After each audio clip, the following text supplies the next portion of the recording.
Guys, how's it going? Welcome back to the channel. Chatty CRC here with you, and we're continuing working on the Acrobat. This is part 2. If you haven't seen part 1, I'm going to put the card up in the corner up here. Yeah, over here somewhere.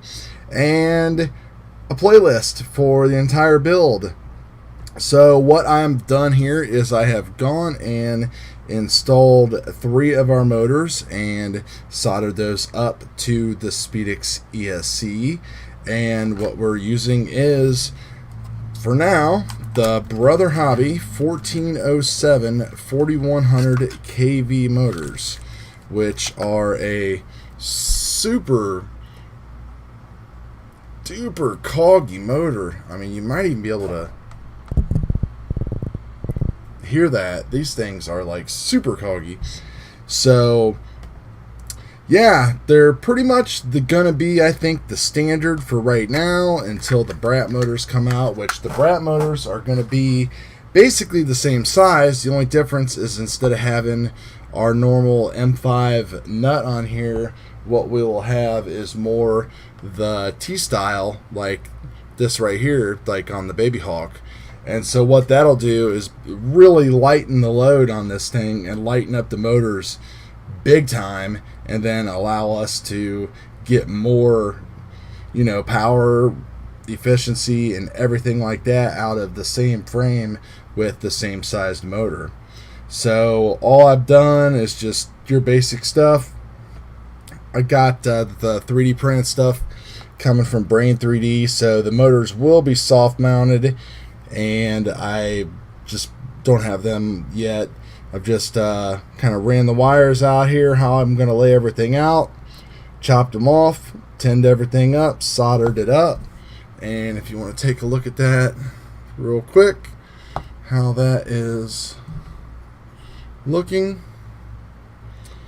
Everything's really tinned up really nice.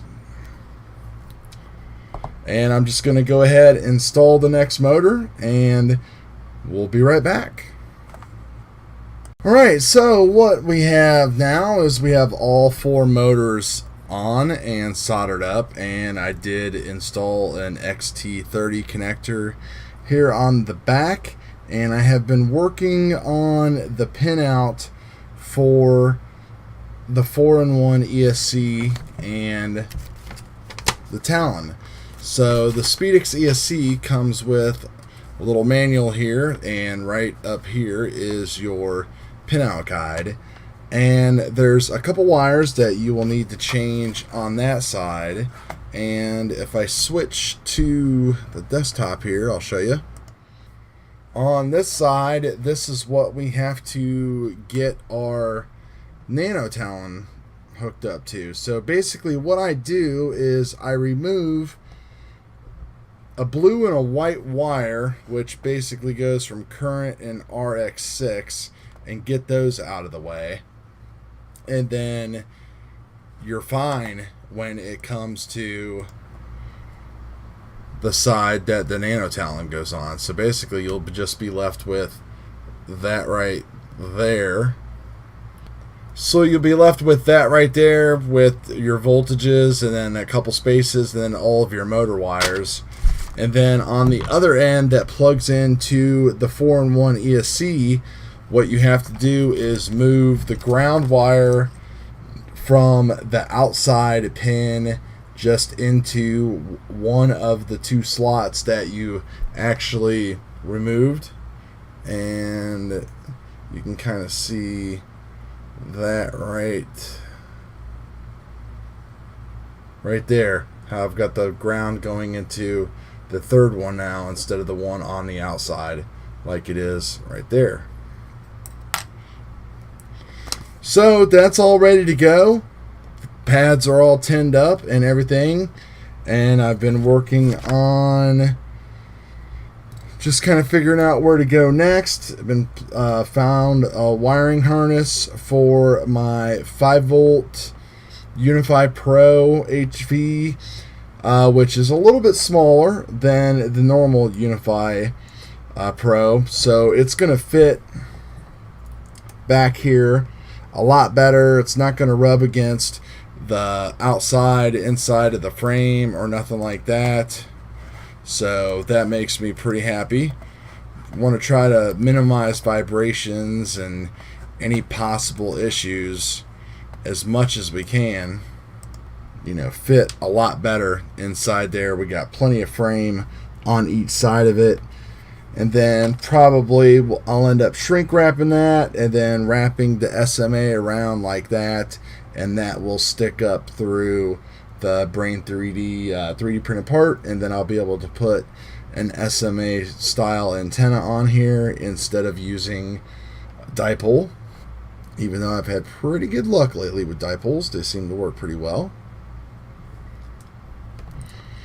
So now that we have the power and everything else ready to go with the Nano Talon, really what I'm going to do is just plug this thing in and turn everything on and see if we get some juice flowing. So I've got it all plugged in here. And everything looks good, nothing's touching, and I don't have a 4S battery, so I will be right back.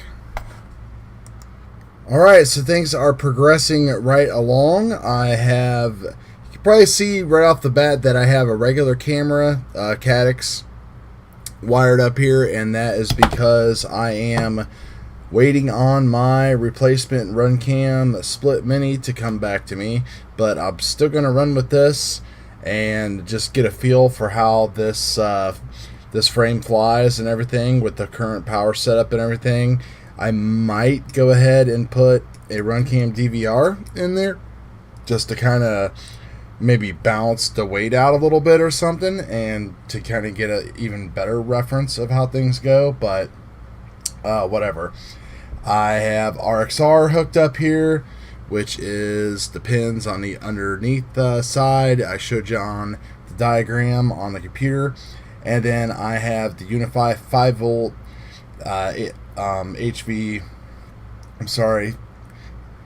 Unify Pro 5 volt hooked up, and got smart audio hooked up and everything, and it's running off the 5 volt pin over here.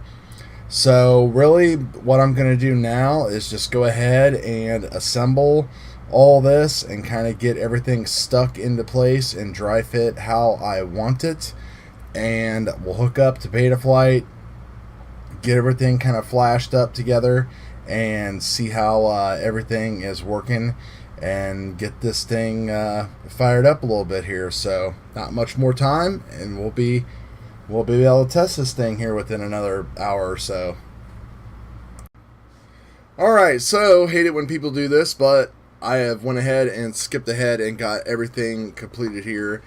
It's like making sure everything works and flies and all that kind of stuff before I get too deep into the end of these builds and everything. So wasn't happy with the Caddx, wasn't happy with the Unify 5 volt, was having some problems with it, UFL type of stuff, so the FPV picture was pretty bad.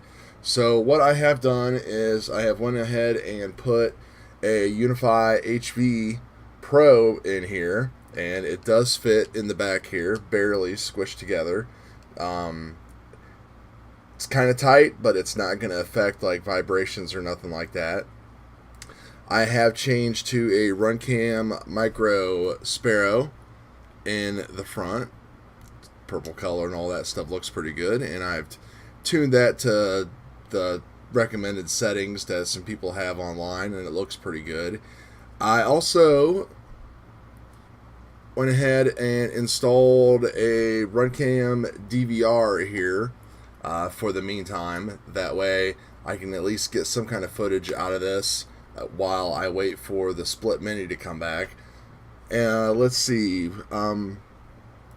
build wise, went ahead and did a couple pieces of the Ummagawd tape on here, just like Tommy recommends, not to use the whole piece. I did file down a little bit inside here on the Velcro strap area, because I've seen a couple videos where people talked about how that can actually rip things up there. I installed a 470 microfarad cap back here on the pigtail for the XT30, and I just have that that and the axis from the SMA back here just kind of zip tied for now while the Brain 3D prints get here. Got my XSR antennas just coming out of the sides like a lot of us do, and that's pretty much about it. Everything goes together just as you would assume it would. The biggest thing, of course, was getting that stack mounted, which we covered all that very well, because that's going to be the most important part as far as your heights and everything like that. So a couple things to note is, as far as disassembly and assembly, you really need to be careful, because in the front here you can see that there's these little spacers on each side of the camera that will hold any camera or the split or whatever, and then it comes with screws and some washers that you use to tighten your camera. So when you're taking the frame apart, you obviously have to take one of these off. So always make sure you're over like a pit mat or something like that, so when these spacers fall out you don't lose them, because there's no extras or anything like that in the kit, and those are vital. So while you undo that, then you have to undo, of course, the sides, all the screws on one side to pull the plate apart.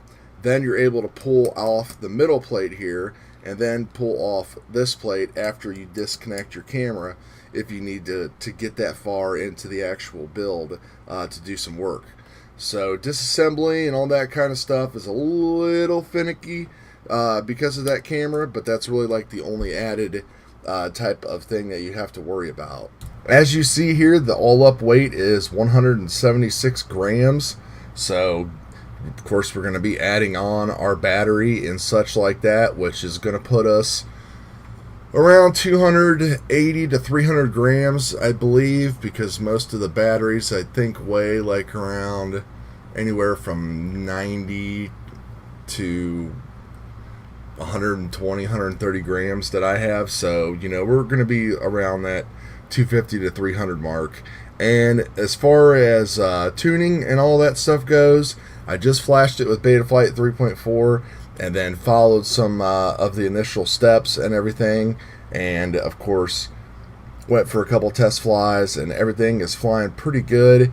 These 3-inch micros, the tune of course on stock will fly, but not fly the best.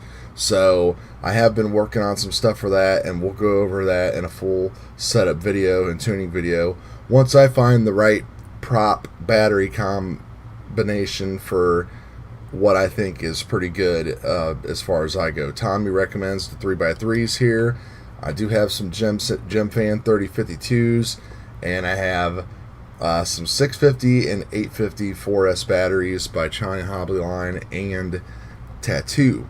So we will check those out all in the next build. So we'll be checking all those out and all the tuning and everything in the next video, but I just wanted to give everybody an idea of how my build looks and how it flies, and that way if anybody has any questions they can let me know.